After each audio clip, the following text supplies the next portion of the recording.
Uy, alam nyo ba kung sino ang nangunguna sa pag-aalaga kay inang kalikasan? Ang Palawan. Yung magandang isla sa Pilipinas na isang UNESCO Biosphere Reserve ay lumaban para sa ating kapaligiran.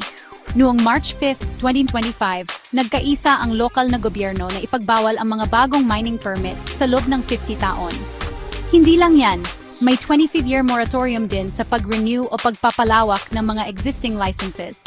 Bakit kaya ganito? Dahil sa mga problema tungkol sa pagkalbo ng kagubatan, pagbaha, at pagkawala ng tirahan ng mga katutubo.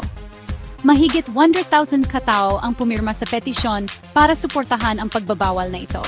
Sabi ng environmental lawyer na si Griselda Anda, sinusuportahan ng Philippine Mining Act of 1995 ang desisyon ng Palawan, kaya hindi ito pwedeng balewalain ng Manila. Malapit na ang midterm elections sa Mayo, kaya maaring magbago pa ang ban na ito. Pero sa ngayon, nangunguna ang Palawan sa pangangalaga sa kalikasan. Suportahan natin sila sa pagprotekta ng kanilang paraiso.